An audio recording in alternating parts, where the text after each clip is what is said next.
Hello my dear students. तो आज हम नया चैप्टर करेंगे ज्योग्राफी का।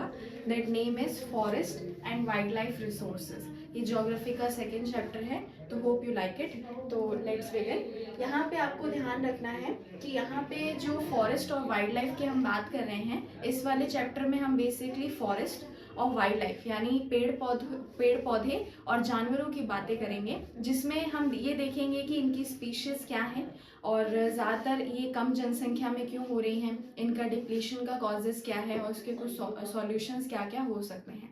गवर्नमेंट की भी कुछ पॉलिसीज़ हैं जो इनको बचाने में काम आती हैं। तो हम यहाँ से स्टार्ट करते हैं। यहाँ पे अर्थ में आपको ध्यान रखना है कि हमारे पास बहुत सारे माइक्रो ऑर्गेनिजम्स, हमारे पास बहुत सारे फ्लोरा और फौना आते हैं।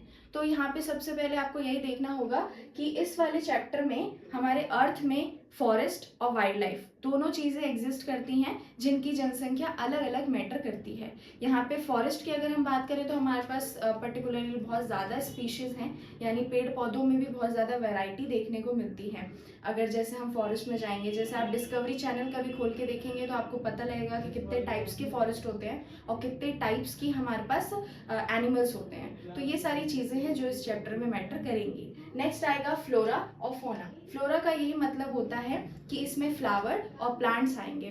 फ्लोरा और फौना का आपको मतलब पता होना चाहिए, क्योंकि क्वेश्चन आएगा तो आपसे पर्टिकुलरली ट्रीज या फ्लावर्स देके ऐसे नहीं पूछेंगे। वो बेसिकली एक पर्टिकुलर टर्म यूज करेंगे, that is flora and fauna. Flora का मतलब होता है जिसमें फ्लावर और प्लांट्स आएंगे। जैसे कि मान लीजिए इसमें 1.6 मिलियन स्पीशीज हमारे इंडिया में एग्जिस्ट करती हैं। एक तरीके ये अप्रोक्स है, ये डाटा कभी ज़्यादा भी हो सकता है, कभी कम भी हो सकता है, क्योंकि कुछ स्पीशीज ऐसी होती हैं जो एक्सटेंट हो जाती हैं, जो लुप्त हो जाती हैं। जैसे पिंक हेडेड डक जो है वो एक्सटेंट हो चुकी है, वो अब इंडिया में नहीं पाई जाती। तो ऐसे ही ये फ्लोरा वाली जो कहीं ना कहीं चीज़ें हैं, ये इसके अंदर फ्लावर और ट्रीज की बात की जाएगी।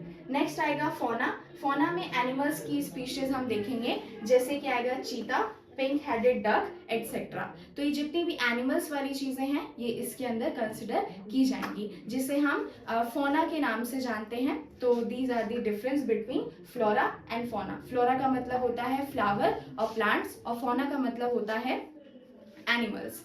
तो नेक्स्ट मूव करते हैं IUCN। IUCN की फुल फॉर्म है international union conservation of nature and natural resources. ये बेसिकली अगर मैं आपको बताऊं तो ये एक इंटरनेशनल बॉडी है जो ये डाटा निकालती है, रेड लिस्ट डाटा निकालती है, जिसमें ये स्पीशीज के बारे में बताती है कि कौन सी स्पीशीज जो है वो नॉर्मल है, कौन सी स्पीशीज एंडेंजर वाली लिस्ट में है, यानी जिसको खतरा है, जो आगे चल के यानी एक्सटेंट हो सकती है या हमें उसको बचाने पे ध्यान देना है। तो ये IUCN का पूरा काम होता है कि ये डाटा निकाल के देती है हर कंट्री को कि उसकी कंट्री के अंदर कितने स्पीशीज कम होते जा रहे हैं और कितने स्पीशीज की जनसंख्या काफ़ी अच्छी बढ़ती जा रही है। तो ये डाटा यही निकालती है। This body classify plants and animals in order of existence. एक तरीके से ये एग्जिस्टेंस को भी शो करती है कि कौन सी स्पीशीज अभी के टाइम में एग्जिस्ट कर रही हैं, और ये न्यू डाटा के अकॉर्डिंग ये भी बताती है कि कौन सी स्पीशीज अब एक्सटेंट हो चुकी हैं। तो बेसिकली हमें आइडिया लग जाता है कि किस स्पीशीज पे हमें बहुत ज़्यादा ध्यान देने की ज़रूरत है।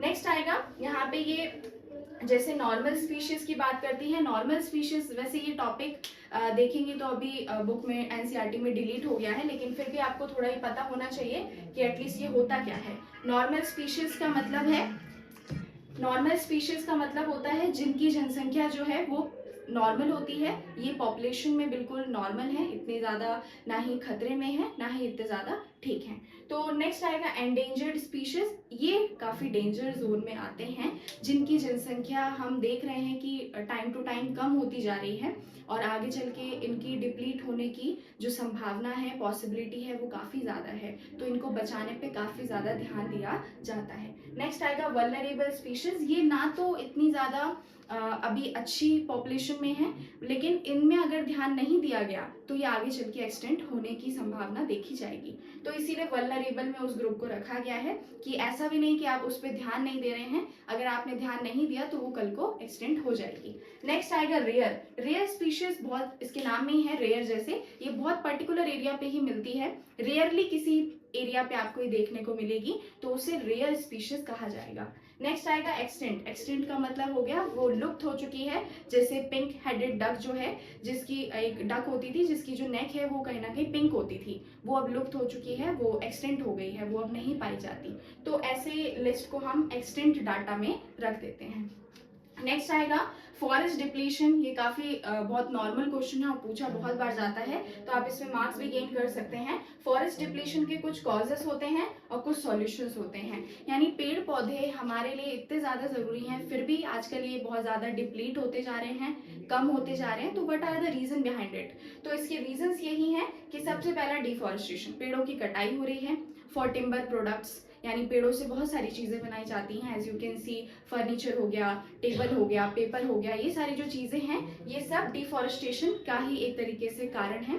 नेक्स्ट आएगा मल्टीपर्पज प्रोजेक्ट। ये ज्यादातर बच्चों को नाम से समझ नहीं आएगा। बेसिकली इसका मतलब होता है हम जो डैम बनाते हैं, डैम का जो कहीं ना कहीं प्रोजेक्ट चलता है उसे मल्टीपर्पज प्रोजेक्ट में कंसिडर किया जाता है। इसको बनाने के लिए बहुत बड़ा एरिया चाहिए और उस बड़े एरिया के लिए आपको फॉरेस्ट को काटना पड़ेगा। तो इसके लिए भी बहुत ज्यादा ये कॉजेस में आता है कि डैम बनाने के लिए आपको पेड़ों की कटिंग करनी पड़ेगी ही पड़ेगी। ठीक है, तो इसको इसमें कंसिडर कॉजेस में करेंगे। नेक्स्ट आ जाएगा फ्यूल के लिए। हमें वुड बहुत ज़्यादा चाहिए होता है, जैसे चंदन की लकड़ी हो गई, आयरन वुड हो गया, बहुत सारी चीज़ें हैं जो वुड के रूप में बाहर ट्रेड भी होता है इनका और काफ़ी दाम में ये बिकते भी हैं। और जैसे जैसे पॉपुलेशन बढ़ती जा रही है तो इनकी डिमांड भी काफ़ी ज़्यादा हाई होती जा रही है। तो इस वजह से ये कॉजेज हैं जो फॉरेस्ट डिप्लीट होते जा रहे हैं। नेक्स्ट आएगा इंफ्रास्ट्रक्चर।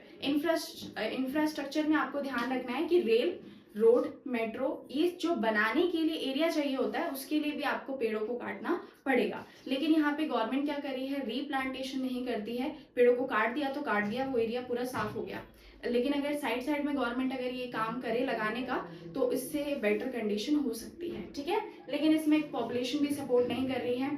ऐसा होता है कि रेलवे अगर जा रहा है तो साइड में लोग स्लम्स एरिया स्टैब्लिश कर लेते हैं, जिसकी वजह से काफी ज्यादा प्रॉब्लम देखने को मिलती है। ठीक है, नेक्स्ट आ जाएगा ओवर पॉपुलेशन। ऑब्वियसली ये कॉमन रीजन है, पॉपुलेशन ज्यादा होने की वजह से इंडिया आज फर्स्ट नंबर पे आ रहा है पॉपुलेशन में, जहां पहले सेकंड नंबर पे आ रहा था। अब उसने चाइना को भी पीछे छोड़ दिया। तो पॉपुलेशन जितनी ज्यादा होगी हमारे लिए रिसोर्सेज को मेंटेन करना, रिसोर्सेज को दोबारा से रिस्टोर करना काफी ज्यादा डिफिकल्ट हो जाएगा। इसके सॉल्यूशन यही सब आप थोड़ा इधर फॉर्म में कर देंगे, जैसे डिफॉरेस्टेशन का आप ऑफॉरेस्टेशन यानी पेड़ों को लगाइए, तो ये एक सॉल्यूशन हो सकता है। नेक्स्ट आ जाएगा पॉपुलेशन को हम रोक तो नहीं सकते लेकिन इनको कंट्रोल जरूर कर सकते हैं। ठीक है, नेक्स्ट आएगा रीशिफ्टिंग ऑफ ट्रीज। जैसे आजकल बहुत एक न्यू टेक्नोलॉजी चली है कि आप जड़ से ही उस ट्रीज को स्टेब्लिश दूसरी जगह पे कर सकते हैं, तो इसे रीशिफ्टिंग ऑफ ट्रीज बोला जाएगा। ठीक है, नेक्स्ट आ जाएगा अवेयरनेस। एजुकेशन में आपके ये चैप्टर इसीलिए डाला हुआ है ताकि आपको पता लगे कि what are the importance of forest and wildlife in our life. ठीक है, तो ये आपको ध्यान रखना है कि अवेयरनेस यानी जागरूकता बढ़ानी है, ज्यादातर लोगों को अवेयर करना है कि कैसे हम पेड़ों को बचा सकते हैं और पेड़ हमारे लिए और एनिमल्स हमारे लिए क्यों जरूरी हैं। नेक्स्ट आएगा गवर्नमेंट स्टेप। बहुत सारे गवर्नमेंट स्टेप अभी हम आगे देखेंगे कि कोई पॉलिसी है या कोई एक्ट है जो गवर्नमेंट लेके आई है इनको प्रोटेक्ट करने के लिए। सो नेक्स्ट टॉपिक आएगा वाइल्ड लाइफ डिप्लीशन। अब यहाँ पे हम बात कर रहे थे पहले फॉरेस्ट डिप्लीशन की, यानी पेड़ पौधे क्यों डिप्लीट हो रहे हैं। अब यहाँ हम बात करेंगे वाइल्ड लाइफ डिप्लीशन की, यानी जानवर क्यों कम होते जा रहे हैं। हमारे पास जितने भी एनिमल्स है उसके कम होने का रीजन सबसे पहला तो है डिफॉरेस्टेशन। पेड़ कटेंगे, उनका घर उजड़ेगा तो ऑब्वियसली वो कम होते ही चले जाएंगे। ठीक है, तो ये बात सबसे पहले आपको ध्यान रखनी है कि पेड़ एक तरीके से जंगल में ही एनिमल्स मिलते हैं ज्यादातर। अगर आपने जंगल ही साफ कर दिए, जंगल ही काट दिए तो वो एनिमल्स भी डिप्लीट होते चले जाएंगे। नेक्स्ट आएगा पोचिंग, जिसे you can say also hunting. Poaching को बोला जाता है कि जिसमें आप उनका शिकार कर रहे हैं। शिकार वैसे लीगली भी किया जाता है, लेकिन ज्यादातर ऐसे भी लोग हैं जो इलीगल तरीके से भी शिकार कर रहे हैं, तो उस पे रोक लगानी चाहिए। ये भी एक काफी बड़ा रीजन है जिसकी वजह से जानवर कम होते जा रहे हैं, तो ये आपको ध्यान रखना है। नेक्स्ट आ जाएगा इलीगल ट्रेड। जानवरों को मार के दूसरी कंट्रीज में इनका इलीगल ट्रेड किया जाता है। इनकी स्किन्स काफ़ी ज़्यादा जो हैं बहुत डिमांडिंग होती हैं बाहर के कंट्रीज में, और काफ़ी ज़्यादा मोटा पैसा एक तरीके से मिलता है लोगों को जो इसको ट्रेड कर रहे हैं। तो काफ़ी ज़्यादा लोग इसको ट्रेड करके बाहर के देशों में पैसा कमा रहे हैं, तो ये भी एक रीज़न देखा जाता है इनके कम होने का। नेक्स्ट आ जाएगा पॉपुलेशन इंक्रीज। जैसे मैंने पहले बताया कि पॉपुलेशन इंक्रीज होगी तो डिमांड बढ़ेगी, ठीक है, और इससे हंटिंग वगैरह भी ज्यादा होने के चांसेस बढ़ जाते हैं। ग्लोबल वार्मिंग, ये आपको यहाँ पे थोड़ा अजीब लगेगा लेकिन आपको समझना है ग्लोबल वार्मिंग इसका रीजन क्यों है। ज्यादातर आजकल के टाइम में हम देख रहे हैं कि गर्मी के सीजन में ग्लोबल वार्मिंग की वजह से बहुत ज्यादा टेम्परेचर हाई हो जाता है, जिसकी वजह से जो एनिमल हैं वो सर्वाइव नहीं कर पाते हैं, क्योंकि उनको एक एज अ नॉर्मल टेम्परेचर में रहने की आदत है। अगर हम इंसान ही ज्यादा टेम्परेचर में नहीं रह पा रहे तो वो एनिमल्स हैं वो कैसे रह पाएंगे। तो ये भी एक वन ऑफ द रीजन होता है कि उनके डिप्लीशन का कारण ये भी देखा जाएगा।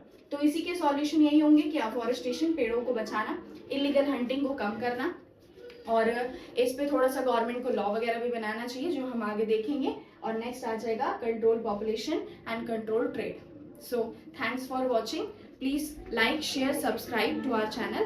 Thank you very much.